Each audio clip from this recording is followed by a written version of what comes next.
Hey, my name's Ian Begley. You're watching the NBA Exchange with Dexter Henry.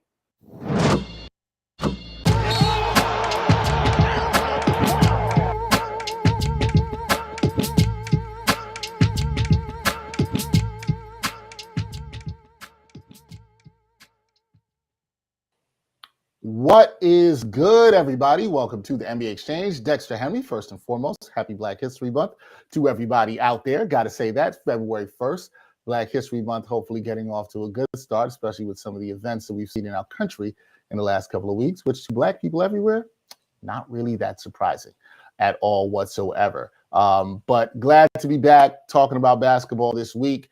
My guy, Jarod Hector, hasn't been here for a while because we both have been doing some things. Jarod did a little vacationing, which I hope to do for myself in about 8 to 10 weeks. Going to be doing that. Joining Jarod in loving the beach life. I will be doing that as well, too. So we got a lot to talk about with basketball. We are just over, guys. We are 8 days away from the NBA trade deadline, which is one that I'm very intrigued as to whether or not it'll be active or not, how intriguing it'll be. But of course, there's a lot of talk. And so we got to do that. We're going to talk some trade deadline, talk some coaching, also give you guys the best bets going on for Wednesday night's action. And we'll see how that does. 3-0 for your boy the other day with these picks, 3-0. So doing pretty good in that regard. There we go. Now, got to bring in my man, Jarod Hector, because it's Wednesday. You know that it's time for some NBA with nuance. This is what we do. We're going to have nuanced discussions about the trade. My man, Jarod Hector, of the 7 Footers podcast. You catch him on True Hoop as well. Jarod, what's up, man? I'm good, Dex. What's up with you? I'm doing good. Shout out to the homie, Bianca Pert. Happy Black History Month. I appreciate you, sis, checking in on LinkedIn. Shout out to Bianca. Always see her out at Barclays doing her thing over there.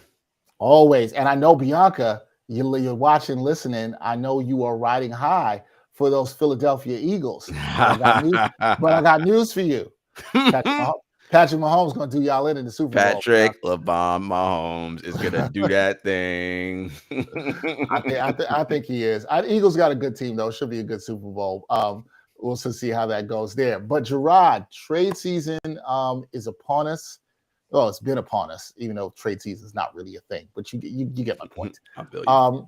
The first thing I want to get into is will this be an active trade deadline or not? Because there's always a lot of talk about this. And I think now with the advent of the play-in tournament, you have teams that sometimes may think that they are buyers when they shouldn't be a buyer, or think they might be sellers when they shouldn't be a seller. So it makes a very interesting dynamic, which I still like. But do you think this will be an active trade deadline, or it's going to be pretty quiet? It's tough. I mean, active in, maybe around the margins, right? But in terms of star players moving or big names, no, right? It's just, I don't see that happening for a variety of reasons. Salaries to match, right? That's the big thing people have to always remember.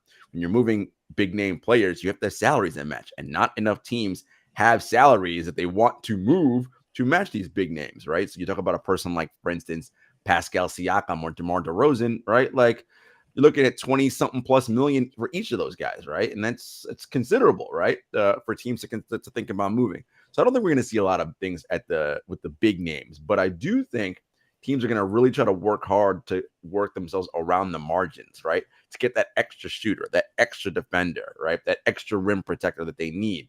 And the reason they're going to do that, Dex, is because of the parity.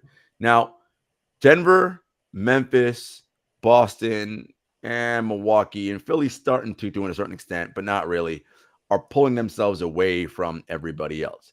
But if you look at the Western Conference standings, Dex, the Lakers are in 13th place, and they are 11 and a half games out of first. But they're only 3 games behind the Mavericks for 6th.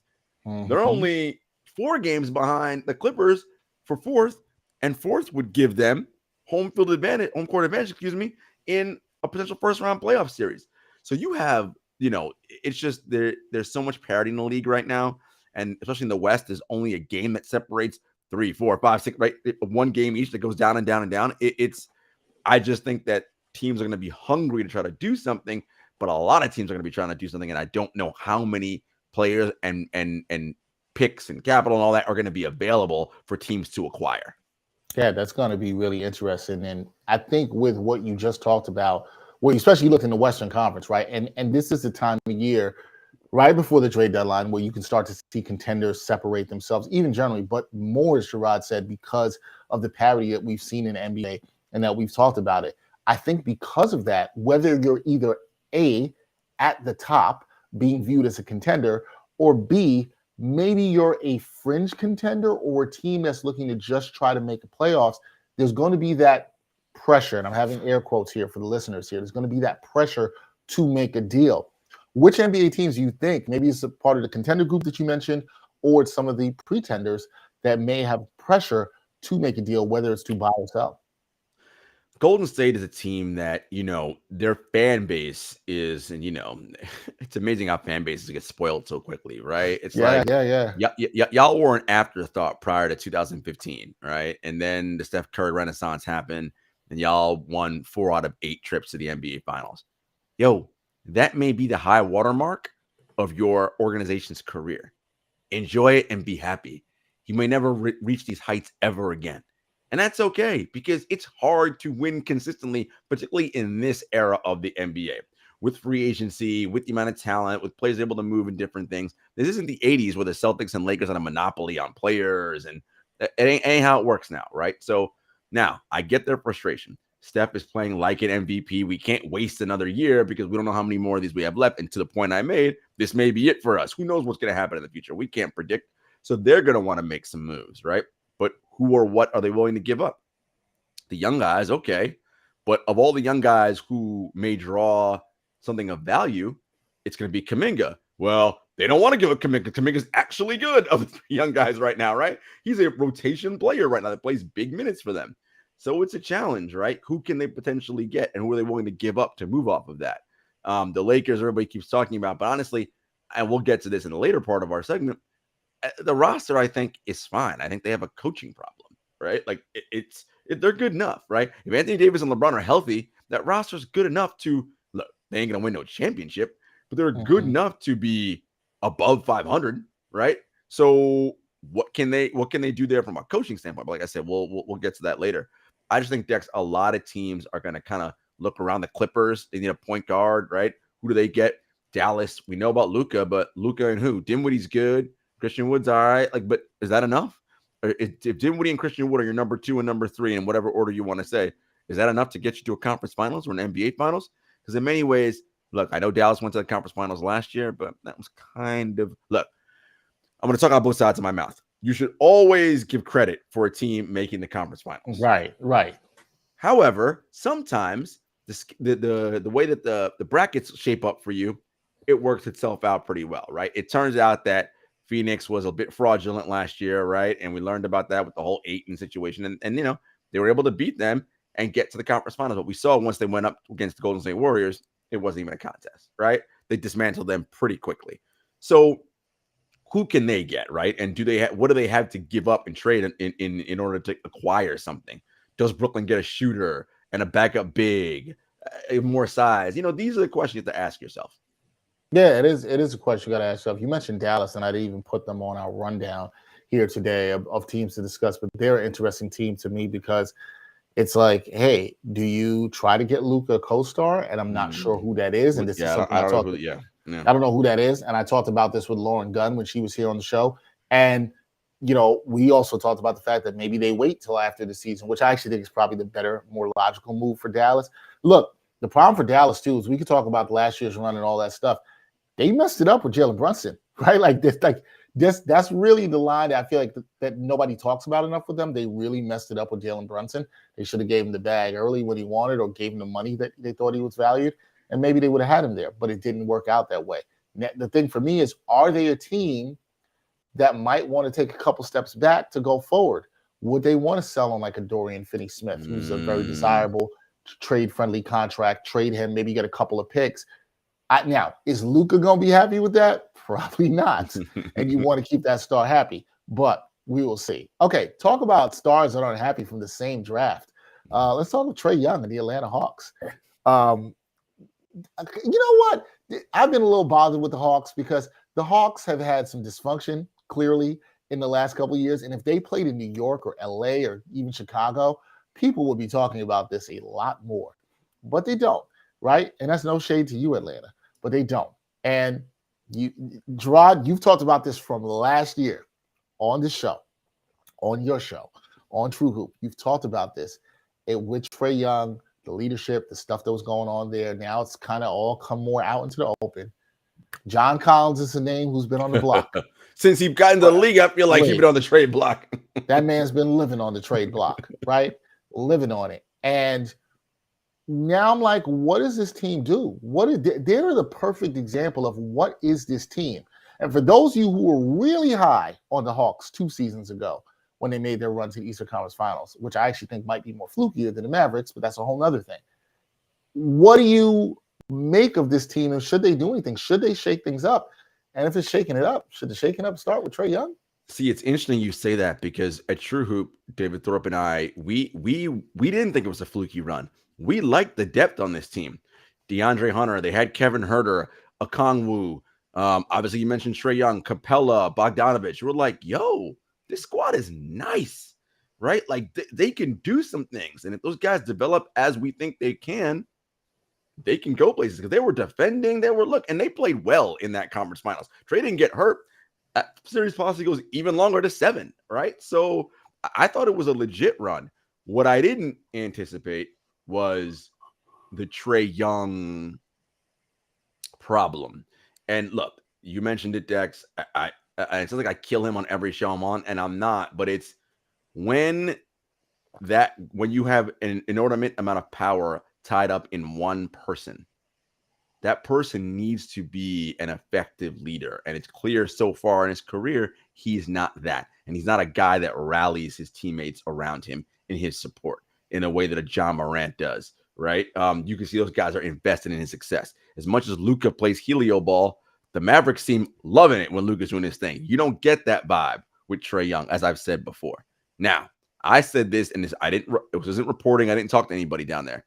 But I said this summer, remember, Travis Schlenk is no longer now the GM. He's now in an advisory role. Landry Fields is now the GM. There was talk about Nate McMillan potentially wanting to leave, and he had that dust up with Trae about not wanting to come out and go through walkthrough. I'm not saying they're going to, but I imagine this summer they're going to entertain if teams call and ask about Trae and what that might get them. Because I think it's interesting to note, Dexter, you look at a guy like Kevin Huerter, who now that he's in Sacramento, where they're sharing the ball, moving around. Look, and it's clear, right? Sabonis and Fox are like the guys over there, but Huerter is thriving in Sacramento. Well, why couldn't that happen in Atlanta? I mean, this is a guy that scored 37 points in a playoff game. Like, why couldn't that happen in Atlanta? Right. I think when I say I thought the run was fluky, it was I didn't believe in the talent. The one thing I saw with that team that gave me a little bit of pause was I didn't love them defensively outside of a few players, and their best player was not a good defender. Was literally statistically the worst defender in the league. Yeah. And that's something I didn't like. Now, you can't change that. I'm not saying they couldn't win around that. It's just something I didn't like. And maybe this is hindsight, but looking back to your point, you gave him a lot of power, and he's not necessarily that dude to lead. To your other point that you made a bunch of times on the show, which is like, yes, the team as a leader, the people have to be invested in you. And when they're invested in you and they feel like you're invested in them and it goes together, even if you're playing heliocentric ball like they are down in Dallas, it still can work. I think that's a really good point. Do I think they should shake things up with a deal? Yes, but I don't think it's going to be the deal that we think they're going to get. For who and for what right now, right? Right. Like, what do you move? So if you trade John Collins, let's say that. Right. Okay, what does that get you and how does that make you so much better? Right. Right. You know, there's a bunch of places. Our guy Brian Fonseca was mentioning OKC, and it's like, okay, well, what can you get and how does that really make you better? I think it might be good for OKC. And OKC has a ton of picks, and they have plenty of young talent. They'll happily move, you know, and they can. Lou Dort would have to be involved in that deal for the salaries to work because he's the only person in Oklahoma City making any kind of legitimate money to match salaries. So, yeah, but I mean, look, does Lou Dort help Atlanta? Maybe. Like, I think that, again, to your point, something has to change around Trae. And then I think once that changes, I think Atlanta will be fine. And then it's also DeAndre Hunter hasn't and development isn't linear, but something's going on with his development that isn't tracking the way I thought it would. again, I'm not giving up on him, but something's not right there. And then, DeJounte Murray, I think, is an excellent player. Like, I think they're still gonna need some time for him and Trey to kind of work that thing out a little bit, and how they want to play together. Yeah, and that's my other thing. I wasn't super sold on that pairing either. I wasn't in love with that pairing, to be honest. And I wonder how long that pairing lasts. That's something I'm definitely thinking something to keep your eye on. All right, you brought up the Lakers before. They have already been involved in trade season. They acquired Rui Hachimura for Kendrick Nunn and 3 second-round picks. Kendrick Nunn looking like another one of those players that they leave the Heat, and they are no longer as good as they were when they were with the Heat, which would make our guy Brian Fonseca happy. Do you think there's another move for the Lakers to make here? And if there is another move, Jarod, because this is the point you kind of were touching on a little bit earlier. Okay, where does that get them? Yes, There's a lot of parity in the West. You just talked about how they could get up to even getting home court in the first round. And you made another good point that you would think the talent of a healthy AD and LeBron should be able to get them there. Also with Westbrook, who's been playing very good off the bench, should get them there. Is there another move to be made? We know that, let's take this. This is off the table. We know Miles Turner and Buddy Hield, that's not going to happen anymore because Miles Turner just signed the extension. So even though he signed the extension, he can still be traded by this trade deadline. I just don't think Indiana's going to do it because I think Indiana's like, we're too good to tank for Victor Wembanyama. Like, and they are. They're a game above or under 500 right now. I think as much as, fans of the idea of tearing it down and like just, get a bunch of picks and young guys and build back up. Well, you have the young guys already in Indiana, right? And I think that as much as you can build a culture of winning, you can also build a culture of losing. Let those young guys get to the play-in, maybe win the play-in and get into the playoffs. So what? They're the 8th seed, they get Boston in round 1. And that's going to be a great experience for them. Let those young guys feel what it's like to be in the playoffs, playing against a team like Boston or whomever might be the 1 seed, right? So I don't think they're going to move those guys. I think they're going to want to go play in and potentially play off if they get to the top 6. Because right now, Indiana is 10th. They're 24 and 28, so they're sliding a little bit, but they're only 5 games back of Miami. I mean, it might be a bit much right now, but I honestly think they're going to try to stay in that play-in range and try to get themselves and see what happens. Yeah, I think they can. Now back to the Lakers. Yeah. Do you think they will make a move? I agree. You brought up the possibility they could still have turned in a trade, which is a great point. Do you think that the Lakers will still make a move here? Is there another move for them to make with this team? I don't know what the move is. Like, first of all, what do they have and what is the move? Like, what are you trying to get? To me, Dexter, like, they have enough good talent right now. Healthy Anthony Davis, LeBron James, Lonnie Walker IV. Look, Thomas Bryant is excellent, man. That dude, like, I watched him up close this week. Played at Brooklyn and Barclays on Monday night. Played your Knicks last night. Sorry about that. We ain't got to talk about that. He's a guy that shoots it pretty well from 3, yet Darvin Ham does not have him taking more 3s per game. I don't understand. A 45% 3-point shooter, yet takes like 2 3s a game. It's like, let that dude shoot. He can fill it up out there. Lonnie Walker, Wenyen Gabriel, they're going to get Austin Reeves back. I think, again, with how good LeBron and AD are, Dennis Schroeder, like that, I think they have guys, Dex. Like, look, they ain't winning no championship, but a healthy AD and LeBron with those supporting pieces should be good enough to be above 500 and somewhere in that top 6 range. Yeah, and I wonder if that happens and they get to that and that's the season, even if they don't make another move, Jarod, and they get to that level top 6 range, they make the playoffs, whatever happens after that, and then they go into the summer, Westbrook's got the cap space that's gone there. Can we look at this as a successful season? They reset, they bring back Rui. It could be all right. The Lakers they'll have more flexibility to make a move, and they will not have given up their 2027 or 2029 first round pick. Yeah, I think so. I think, look, the problem is that but Laker fans and casual NBA fans in general need to get this idea out of their head that, when you have LeBron James, you're gonna win a championship. It's like, the league is too good right now, right? Like, and LeBron is not that dude anymore. Still excellent. But not put him around 4 bums or 4 dudes at 24-hour fitness and you go into the NBA finals. He ain't that anymore. Okay. Like, he can't do that. But with a healthy AD, with LeBron, as I said, like, they can be a pretty good team and they get into the playoffs, they can get a little frisky. Do I think they have enough of what it takes to win 4 rounds in the playoffs? No. I don't think so either. And again, I don't know who do you get that's going to give you that, right? Outside of Turner and Buddy Hield, but again, that's not happening. You're not getting Miles Turner and Buddy Hield. That's over with. Who else is available out there? You're not getting OG Anunoby and right, like you're not getting Pascal Siakam. Like there's no. What the Lakers need is another like elite. Because the problem is, again, when you look at how rosters are constructed, when you have 3 max salary guys, they all have to play like max salary guys for you to work out as intended. The problem is Westbrook, while playing well off the bench, he isn't playing like the level his salary commands. And the problem is that you can't fill that up with anything else. It is what it is. So now you got to get minimum guys, and minimum guys don't really tilt the scales the way everyone likes to think they do. Right. And there's only so many good of them that do tilt the scale. And if that is, it's probably a reason why you got them at such a bargain price. Whole bunch of stuff going on there. Okay, moving on. This was coming. Had to ask you about this.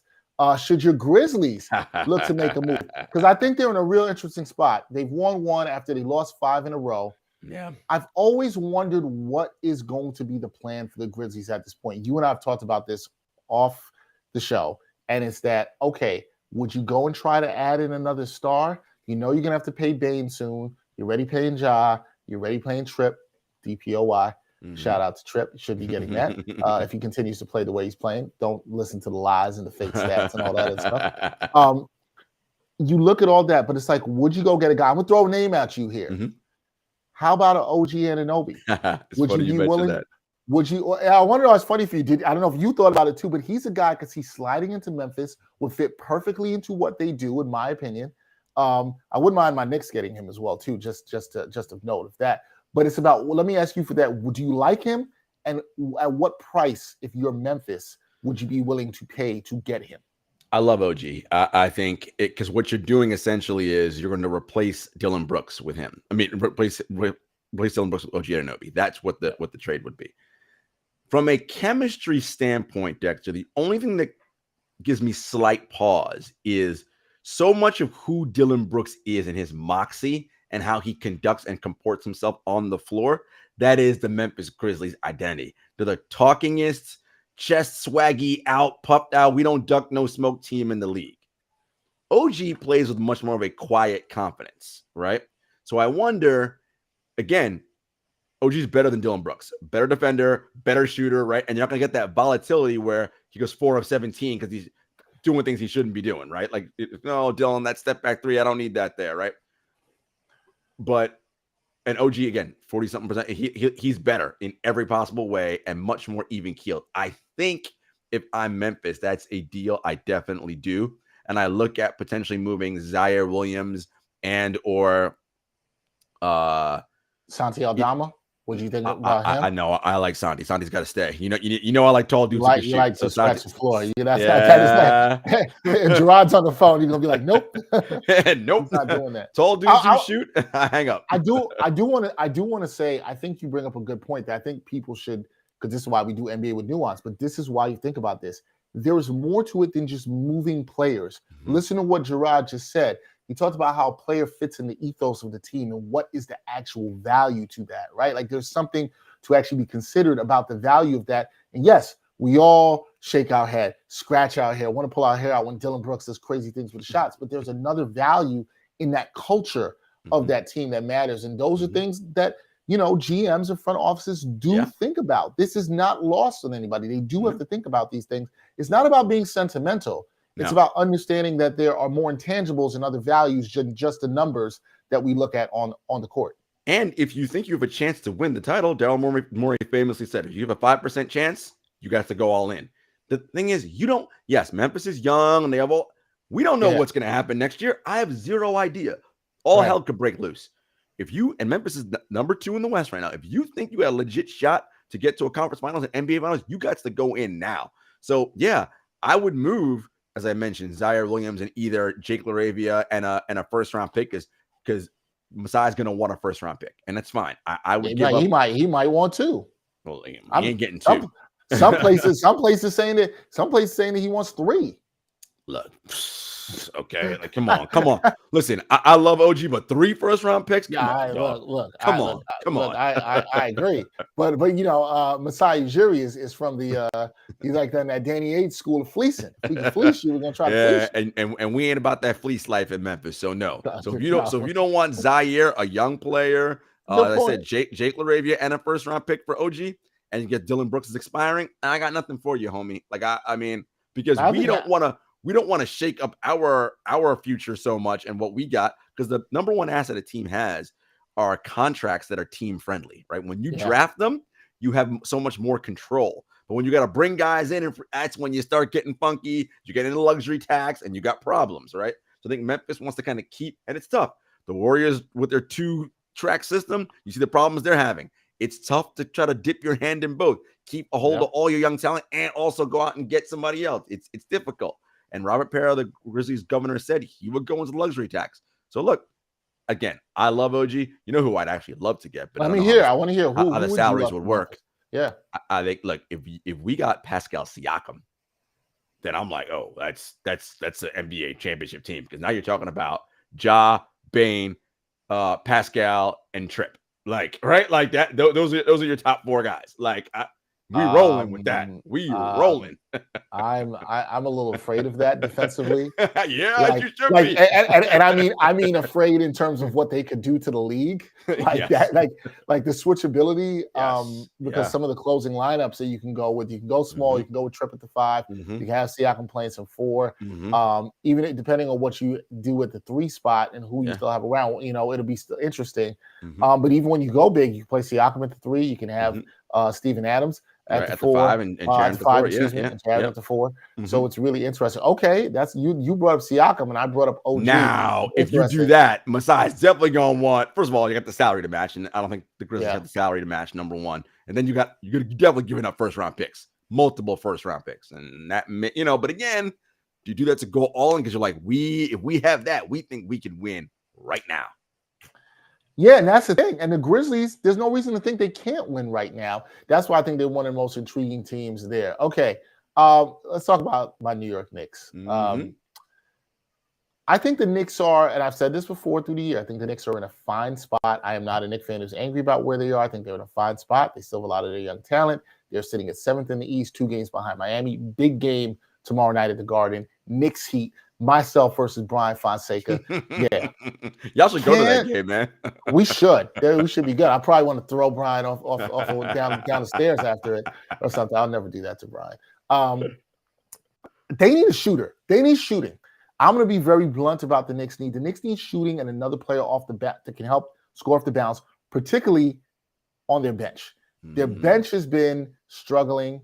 It's been a lot of Emmanuel Quickley, who's become a really good player. Now you're hearing the Knicks do not want to give him up. I do not think the Knicks need to go swing for the fences and go get a star. I think they're in the place of, what'd you call it? I think you said at the beginning, moves on the margins. They are a moves on the margins team. And I think that's what they should look to do. How do we solidify our chances to get into the playoffs, stay within our culture, and potentially be successful in the playoffs? I do not see the Knicks winning a playoff series, but could they be competitive in a first-round series? Sure. And I think that's what they can do. Do you think they can? One, do you agree with me that they need to add a shooter? And do you think they can add a shooter at the deadline? I mean, yes, but you have a shooter on your bench you don't play. so I don't understand. Wait. Who's the shooter they don't play? Do not say Cam Reddish. I mean, I'm gonna say Cam Reddish. I ain't getting off Cam Reddish hive. I wouldn't classify him as a shooter. I'll classify somebody that will shoot. I wouldn't classify him as a shooter. Fair enough. Look, I'm with you. Like, but there is no star to get, right? So they're what star hunting? There is no star to go get. Brunson and Randall playing well, although RJ Barrett not thrilled after last night. After the last 12 minutes of that game, I don't know what's up with Tibbs. And we'll talk about coaching when we get to that later. Real quick on that, Jarod. Should we be concerned about that? Is that something we should be concerned about? Because you're somebody who told me you've not liked his development track. You've been on this for a while. And to be clear, for people who might come in for the first time, this wasn't Jarod hating. This was just observation on something, a player that we've talked about with Knicks player development, a conversation Jarod and I have been having for about 3 years. With that being said, and I know how much you've talked about that, do you think that's a concern based on what you saw last night in crunch time, that You saw Grimes and quickly on the floor down the stretch instead of RJ. Yeah, man, I am concerned because for his development, like where is he right now? And I know because he had the injury, right? So I know like he was trying to like work his way back from that. But Dex, like the shooting since that season where he shot 40%, we hit 34 from three.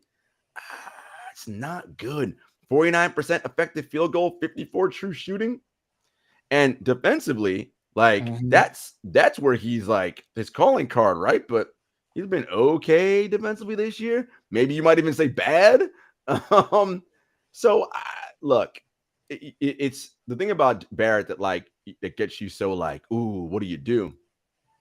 He has the profile, Dexter, that says he should be very good in this league, right? 6'7", rangy, can get off the bounce, get to the cut, he has all the tools, but something's not happening somewhere. And I want to be fair about this. I'm not putting this all on the Knicks. It could be RJ. Maybe he's not working the way he needs to be working on the right things. I don't know because I'm not familiar with what his development track is, but I would love to find out because this is how teams get themselves in trouble, Dex. RJ was the third pick in the draft, if I'm not mistaken. Yep, correct. When you whiff on top 3 picks, this is what causes problems. Let's also remember that they just paid him, right? 4 years, 120, something like that. So now, I mean, so you say you're invested in this guy. All right, cool. But now you ain't playing. So this has got me concerned if I'm the Knicks. Jalen Brunson's doing well. Julius Randle is what Julius Randle is. I love quickly Grimes, Jericho, Sims. You got, but again, back to the development. I worry about them and their trajectory too. Because if RJ is where he is, because I think, although maybe Dexter, and I don't know if I'm ready to admit this, maybe he's just not who I thought he was. Maybe he's just this. Hey, I was having a conversation with a friend. My boy was saying that last night. He's a big Knicks fan about that, and that might be the case. I think I'm getting closer to that than I was before. Let's put it like that. But back to them. I don't want to give up on that though, because he's 22. Like what? Yeah. And I think sometimes 22. we do. And we saw a little bit of a leap towards the end. A little bit of a leap. I won't go crazy with a leap. We saw progress towards the end of last year, but he's definitely regressed this year. I thought it might change a little bit after the calendar switch. We have not seen that. And you brought up the good point. It's not just the shooting for me, it's the defense. He has not had the same energy and effort on defense, particularly on switches. You can see it if you're watching the Knicks. It is not that hard to not see that there as well. I know we had a rough year with being sick at everything earlier, but not there. You brought up his shooting. His shooting is a problem at 34% from downtown. He doesn't finish well enough still. This is a lot of layups. Yeah. This is why the Knicks need to get another shooter. I'll give you some names. Malik Beasley is one. I think could be a good player for them. I wouldn't mind if they got a package and got rid of either Reddish and Hartenstein to bring back a package of Beasley and Vanderbilt. Might have to attach a first-round pick in a couple seconds to that. Everybody wants Vanderbilt. And I think teams are going to have better things to offer than, listen, I like Cam Reddish, but I don't know how the rest of the league feels about Cam Reddish. And that's fair. I just spitballed that trade off the top of my head. But those are two players I think that can come in and fit into the culture of what they do and be fine. The coaching thing is another thing that I'm coming to your side on. I'll get to that in a little bit later. Josh Hart's another guy I would mention. OG Anunoby's obviously somebody mentioned. Now that might cost them a little bit more. A lot more. Because they wouldn't have, like we said with Memphis, the expiring salary of like a Dylan Brooks-esque kind of player. But to me, Dex, yes, go ahead. Sorry. So if you get OG or you get Malik, to me, that's what you do when you're like, all right, that's that extra shooter we need to get. But y'all ain't even that. Like, do you know what I mean? Like, so no, that's fair. That's fair. Well, then that's the thing. Maybe we should talk about that. That's fair. The thing is, Jarod, do they need to? Is there a point in them adding a shooter? Because I feel like that's kind of what you're saying. Like, you're saying, what's the point? What? Okay, let me put like this. Really, does getting a shooter put the Knicks in a position that would solidify them as a top 16? Would you say I that? Don't think yes so. Or no? No. It doesn't solidify them. No, because they're good enough right now to be top 6. So no, I don't know. No. So your point then is why make the move, right? Yes, especially for a guy like OG, right? Like OG to me is like when you're Memphis and it's like, okay, like you, right? It's like, no, this is the thing now. Because the Knicks, as currently constructed, Randall, RJ, and Brunson, you're not winning playoff series right now with that. It's not, right? Like They're going to target Brunson because he's small. And look, he's a fighter and all that. But, get him on our wing guy. You're going to do that. They're going to hunt him out and force you to do something different, right? Like, and then Randall, we know he'll get shot happy and they'll force him to use that right hand, which he doesn't have. And, it's just, you know what's going to happen. So then the thing that Knicks fans are going to say with the deadline coming up is, well, how do we, Mr. Hector, get better at the margins? How do we make the moves to the margins? The margins don't even damn well matter. How do we get better on the margins? What y'all need to figure out is, again, how do you, because again, and Brunson was like a margin player, right? Like that's who he was, but you gave him 4 years. Like he's a margin player, right? Maybe, I doubt he's going to be an all-star reserve, but if anyone from the Knicks does get it, it's probably him. He'll be right on that cuspish area. But to me, he's the pick you make when you already have, Randall is an all-NBA dude, right? He is that guy. RJ Barrett is ascending and soon to be all-NBA. Now we got Brunson. Yeah, we're ready to rock. But you and I know Julius Randle is not an all-NBA guy, right? That's not a thing. And RJ Barrett is not ascending. So, again, what are we doing, right? Like, none of those moves are going to win you a playoff series, right? I feel like Malik Beasley or Jarod, they're going to win a series because you got those guys. That's not enough to do that. Right. It's fair. I feel like if you listen to Jarod's out here talking about what y'all need to do. But notice when he talked about Memphis, he's like, we need to do this. Like he was part of the front office. You would have thought Jarod's getting a paycheck from the Grizzlies. Shout out to Robert Parrell and people down in Memphis. You want to hit me up, put me on payroll. Happy to give you my advice. Listen, that man will be thrilled to be on payroll. Thrilled to be on payroll. I do think it's fair, and I do think this goes into what we talked about earlier with teams that have the most pressure to add stuff, and the Knicks could be considered one of those because people always feel like the Knicks have to do something. I'm somebody who's not going to be particularly mad if the Knicks don't do anything. If they're going to get a player like a Malik Beasley, the reason I would like him is he also would be under contract for you next year. Mm-hmm. He's a player who can get into your culture. Same thing with Jared Vanderbilt. Those are why those players are a little bit more attractive, but I do agree with what Jarod said.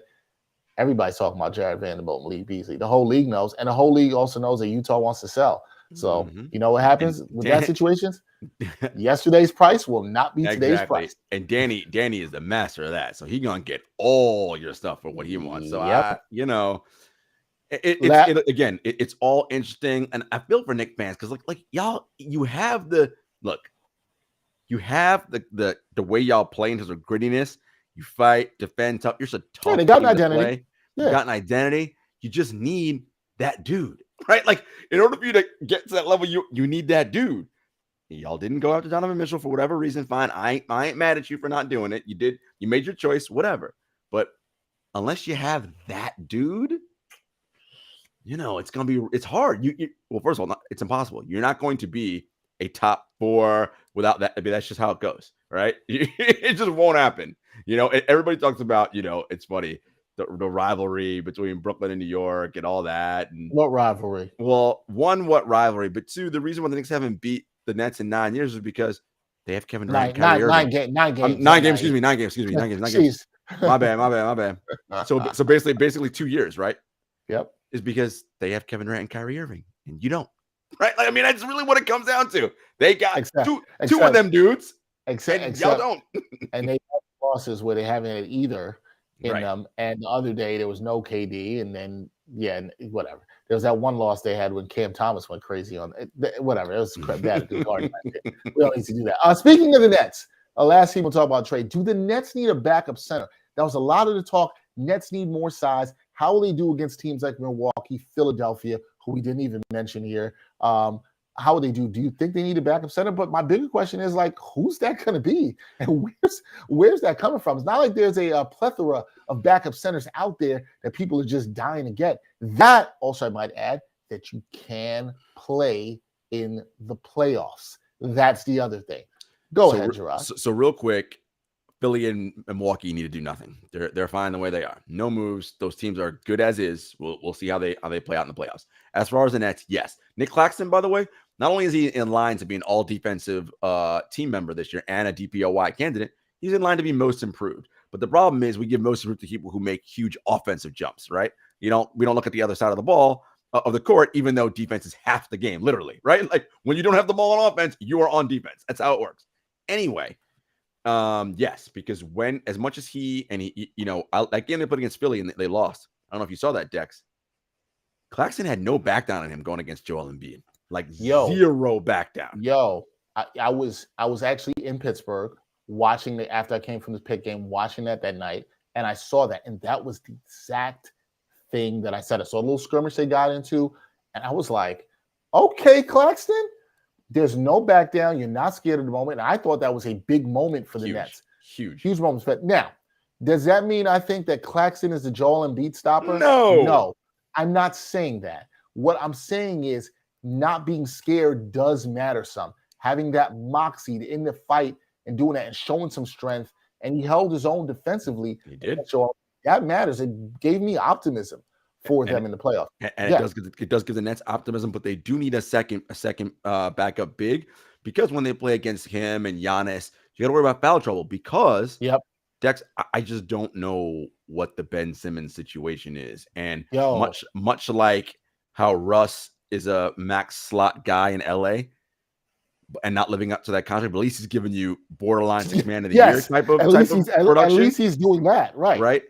Ben Simmons right now is not even playing, right? So this is a problem. You can't just replace that. And when Ben, again, all defensive, all NBA level Ben, that is a body that you can switch on to Embiid, Giannis, who does more than hold his own. Because, yes, I know it's popular and fun to crap on Ben Simmons and say he's a beta and all the stupid things people do out there.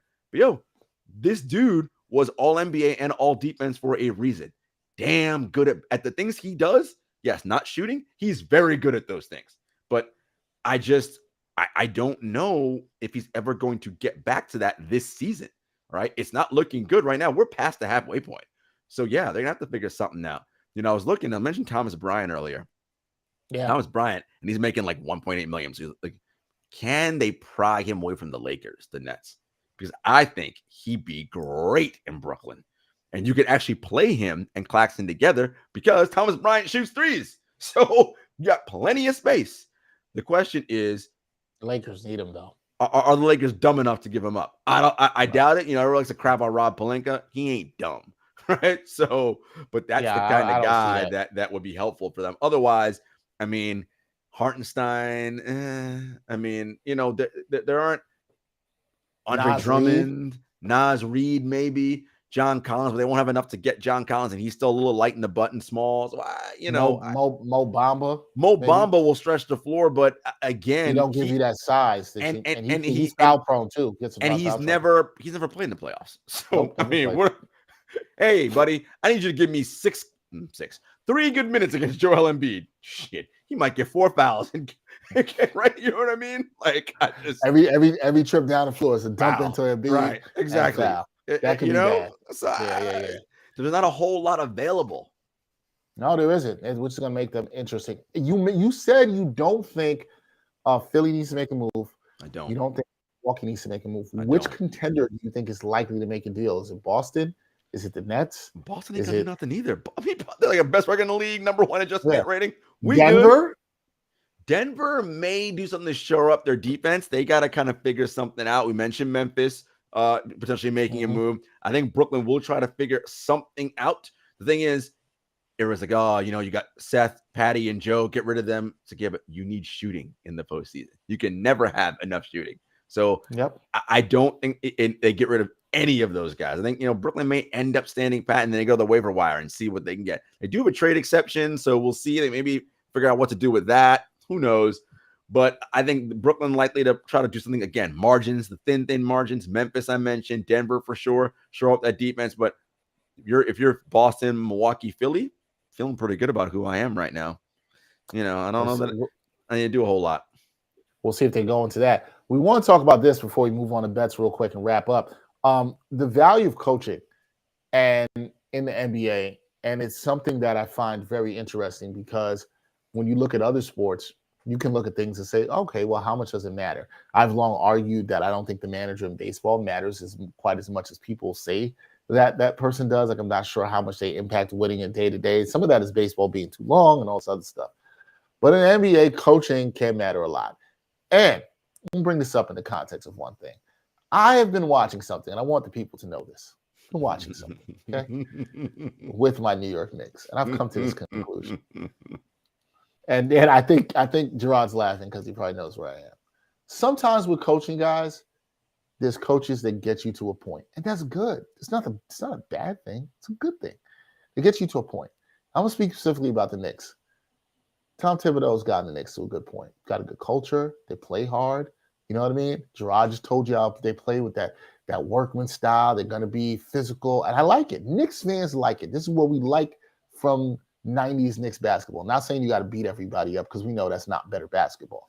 But when you look sometimes at the Knicks and you watch offensive sets, I'm like, man, some of this stuff looks like things from the early 2000s. What are we doing? And sometimes you need another coach that's going to take it to the next level, not a new voice, just modernize some things, bring some different ideas in. That's actually where I think the Knicks are. That's where I think they are. And I think you're seeing the impact of coaching in two ways. One, in the fact that you need somebody to get you to a point to change a culture, and that actually matters. But then two, sometimes that's as far as it can go, and you need somebody to take you to the next point. Now, conversely, this is where I bring Jarod back in. Sometimes you can get a coach. You might have had a development coach like the Nets did with Kenny Atkinson, and then you bring in a coach like Steve Nash. And Steve Nash didn't look like he had stuff to get them to the next level with a couple superstars. I wonder why. Now you have a coach like Jacques Vaughn that seems to be getting some things out of them that Steve Nash isn't.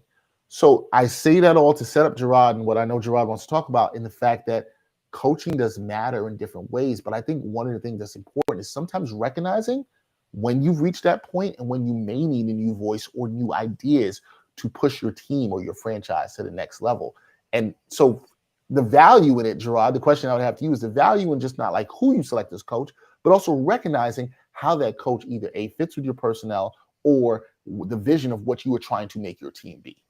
That's it, Dexter. I think coaching to me in the NBA, along with the right front office and ownership partnership, that's the X factor, right? If all other things are equal in terms of talent on the floor, the team that's got the better coach, I'm going to give them the edge, right? Because tactically, they're going to do some different things, right? Because they're more imaginative.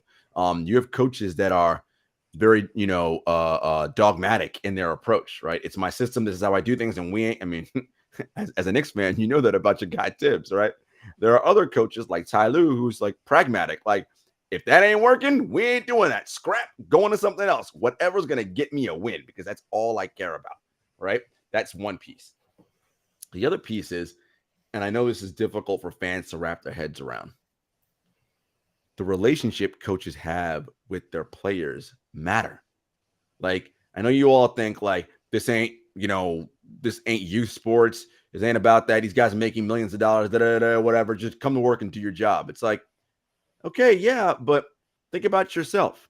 When you have a manager or someone that's invested in you, not just at the job, but invested in you overall, how do you perform for that manager versus for someone else who's not as invested, right? You work a little harder, don't you? Right? It's the same with these guys, right? Like, who's invested in me? Who actually cares about the whole me and not just what I'm doing at this place here? Who has the voice to hold superstars accountable? There is a way, for whatever reason, you just mentioned it. I don't know what the Steve Nash situation was, why he couldn't get accountability out of those guys, right? And you heard the stories about Kyrie, Nash calling a play, Kyrie like, nah, we're doing something else.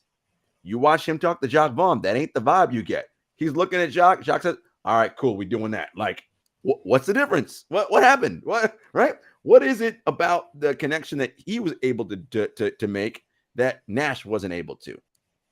And so coaching is so critical, Dex. And, the league is full of just not great coaches, right? I mean, let's just be honest. And part of the problem is that you have incentives that don't line up, right? You have coaches that are literally coaching for their lives day to day. They're worrying about, we got to win every night, because if we don't, so young kids don't get played and they get stuff buried at the back of the bench. And then coaches are constantly worried about assistant coaches getting too friendly with their star player because they might take their job. It's just all this. It's just this constant, Game of Thrones viper pit. And it's just like, what are we doing, man? Like, and so again, the best organizations can weather these kinds of things because everything's set up well, right? Relationship between GM, coach, player, right? Like we see in Golden State, like I think we see in Memphis. we're apparently seeing in Boston, like these different places. And I think those things matter. And so when you are an organization, whom you select as that coach, critical, man, because that person's got to have a vision for here's what I see, here's what I see in the future, here's how I'm going to adopt or adapt as time and things change to get us to that point, right? Yes, you have a core philosophy of what you believe and how you want to teach certain things, but hey, man, it's the NBA. Things change radically. I see that this works. Cool. Let's go work on that, right? And not be so wedded to your own personal religion that you're going to ignore what works, right? I mean, how long is the league? I mean, now they don't, but the league ignored threes forever, right? Like, and now they're like, even the most stingy coaches like, we got to shoot more of these. You know what I mean? Like, one last thing I'll say, Jacques Vaughn, since Durant's gone down, the team's kind of shifted the way they played, right? Mm-hmm. Vaughn's like, we don't have the mid. I mean, he didn't say the mid-range god, but essentially what he said, right? We don't have the mid-range god anymore. So I want to shoot 53s a game. We got to play with more pace. He wants more possessions because he knows we don't have the automatic guy who it don't matter. Shit breaks down. 7, got it, right? Damn near 60% from the mid-range, right? We ain't worried, but I don't have that luxury now. So we got to do other things to compensate, right? That is not being wedded to any kind of system. I'm wedded to the system that's getting us wins, whatever that's going to be.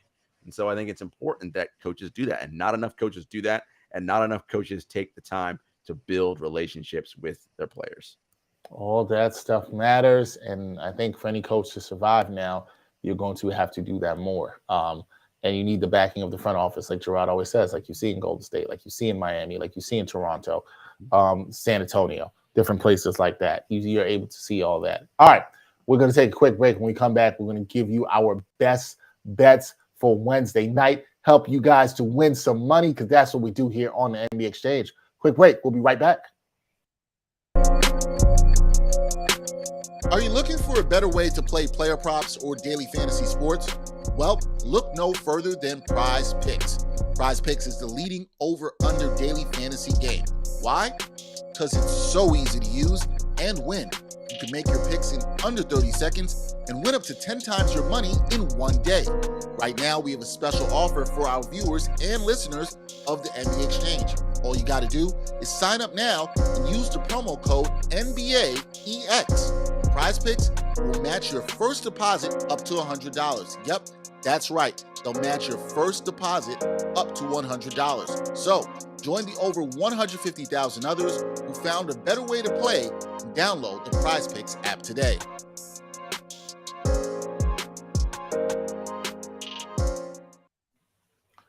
All right, we are back on the NBA Exchange. Time to talk some betting here. Slate of good games tonight in the NBA for us to talk about, some really good ones as we are approaching the trade deadline. We're approaching the All-Star break. Jarod, what you got first? I'm going to go, shock of all shocks, Portland Trailblazers at Memphis Grizzlies. What a shock here, guys. Grizzlies are 5.5-point favorites. Portland plus 185, over under 239.5. Look, I think Memphis has kind of figured some stuff out. First of all, Portland can't guard, so I'm going the over in that game. I like Memphis to win. I like the points there, so take the points. Memphis to win that by 6 or more. I like the over there again, as I mentioned, because Portland can't guard. Look for Desmond Bane. If you want to do a single game parlay, Desmond Bane, 2+ threes. John Morant, 25+ points. Jaren Jackson Jr., 2+ blocks and a Grizzlies win. If you don't want to go 4 different things because you're like 4 things are difficult, just pick those 3 without the Memphis win. That's pretty much a lock, I'd say. See what kind of odds you're getting there on that. All right, that's a good one. I was wondering why that line was so low, and I just looked at it, and it's a possibility that Memphis will not have Desmond Bane in this one. So keep your eye on that one. Watch that for the parlay. Yeah, I was wondering. I was like, why is that line low? And then I just looked, and I was like, yeah, because I felt like the Grizzlies should at least get a couple more points there at home. I know they lost 5 out of the last 6, but still, I thought that was low. Although I do love that over for that over 239.5. I absolutely love that. My first game, I got the Golden State Warriors. They are 3.5-point favorites on the road at the Minnesota Timberwolves. Timberwolves plus 140 in that money line. Over under here is 238, so points are expected to be had. Now, with the Warriors, here's what I've been liking. They've been playing better late. But what's been the thing we've talked about with the Warriors all season long, guys? They've been crappy on the road.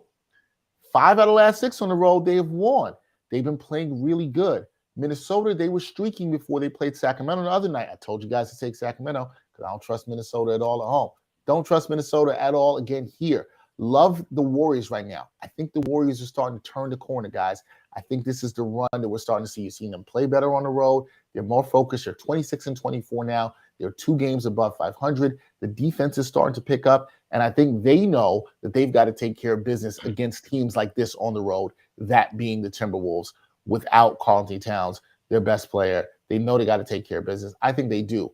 Low spread, nice enough for me to touch it at the 3.5. I like the Warriors to cover here. Give me that. Not trusting the Timberwolves, and I think the Warriors are starting to find their identity that we did not see from them early in the season. It's just a team. I like the way they're playing right now. I like how they're playing on the road. I think they make it 6 out of their last 7 on the road with the win here tonight and cover. I like it. Next game, we're going Brooklyn Nets at Boston Celtics. That is the national game on ESPN tonight. Celtics is 9.5-point favorites over under 224. Big line. That's a big line. I'm tempted to actually go the other way and take the points. I think Brooklyn's going to keep this game close. Like, they've been playing well, and they found something lately. And if they continue that formula that Jacques Vaughn wants and get up 53s, and they make 20 of them, I mean, you make 20, 25 threes a night, it's going to be hard to beat you. So I'm going to take the points. I'm not saying Brooklyn for the outright rental, so I take the money line. But I'll take the points if I'm Brooklyn. And then in terms of single-game parlays, look for Jason Tatum, who's been just killing 25+. Robert Williams will play tonight.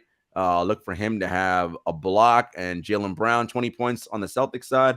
On the Nets side, look for Kyrie to continue his scoring ways, 25+ for him. Look for 2 made threes each from Seth Curry and Yuta Watanabe. Also, Nick Claxton block props. Look for at least 2+ for him as well. Yeah, his line has been around over 2.5 pretty consistently because he can get there. So look for him. I think it's a good matchup for him to get some blocks here with the wings of Boston driving this. That's one to look at too. My last game, I've got the Kings. They are at the Spurs. I told y'all to take the Kings against the Wolves, to cover, and they did that the other night. Here's the thing with the Kings. They had lost 3 in a row before that game in Minnesota. Now they've won 1. I told you, the way this team's being coached, you can tell by Mike Brown, they're focused on making the playoffs. That is the goal. And they know they can't afford to drop any games they don't need to. This is one of them right here, where you're playing the Spurs on the road, a team that will play hard. I think this line is 7.5 is good enough for the Kings to cover. I think they're able to do that. I think they are not focused, as I said, on dropping any games. I thought Minnesota was one of those. I think this is another one. I think they know they also have a huge chance to gain home court advantage, and they want to start putting together some wins. So you had a 3-game loser streak. Now can you put together a streak and win 2 in a row? So I really like this. My prop to look at in this game, where they're 7.5-point favorites, the Spurs plus 255 on that money line, over under 244.5. Now, that 244 is a little bit too high for me to touch on the over-under, so I'd stay away from there. But in terms of props, if you think this could be a blowout, which I think it could be on the Kings end, they're going to get minutes maybe later, some shooters that can get some threes. This is also, if you like some three-point props, take a look at our guy, Red Velvet, here in this one. Anything with him over 2.5 threes. Also, look at Keegan Murray. Keegan Murray's been shooting the ball really well lately. Look at this prop with him over 18.5 points, rebounds, and assists. He's hit this number, I believe, in 9 of his last 15 contests since the start of January. So he's been consistently doing that, getting minutes and making threes. He's a good guy to look at in terms of a prop. I think that's a good value prop you can find in this game with Keegan Murray. He's been balling well. He's been a really good rookie. That's a good find by Sacramento. And he's getting enough rotation minutes that if this does turn into a blowout, I think he gets enough points at least, or rebounds and assists, to get you over that 18.5 line. So give me that. I like that there with that. So that's my prop. I like the Kings to cover here. Wouldn't even alter the spread. I think they take care of business down in the Alamo City. There we go. Those are your picks, the best bets for Wednesday night. You know how we roll. Go win some money with us, man. That's right. Always. Win some money. Jarod has been good with NBA with Nuance with you. What's interesting is I wonder what we talk about next week in terms of trades, because when we do this next Wednesday, we're going to be so much closer to the deadline. And will we have seen some trades before then? Will the market have shifted? That's going to be the interesting thing. We'll see. I think so. Yep. We'll see what happens over the next couple of days. That is Jarod Hector. Please check out his work with the 7 Footers podcast. Check him out on True Hoop as well. They bring you podcasting twice a week. Also subscribe to True Hoop for the great articles they do. Please support independent journalism, people. We know we need to continuously do that. I'm Dexter Henry. Jarod and I will be back next week on Friday. We will have a guest to talk about what is the state of Los Angeles basketball. We'll be talking Lakers and Clippers. First-time guest to the show. Jarod is rolling his eyes because he feels like the state of Los Angeles basketball is probably not as great as people in Los Angeles. I mean, at least with the Lakers, it ain't. Clippers out here living the life, but I feel like they've been skating by. That's a question I'm going to have for our guests. They need to get some wins. They need to finally let's see if this experiment could work. We haven't seen anything really come out of the Kawhi PG-13 experience. So a lot of questions to talk about that. Jarod will be back with us next week. We'll do another NBA with nuance, and then hopefully we'll have some trade deadline wrap up towards the end of next week. A lot going on in February. Black History Month off to a great start. Happy Black History Month to everybody. And if you're Black, continue to keep making history, as we always have to do. Please do that. That's Jarod Hector. I'm Dexter Henry. Until next time, y'all. Peace.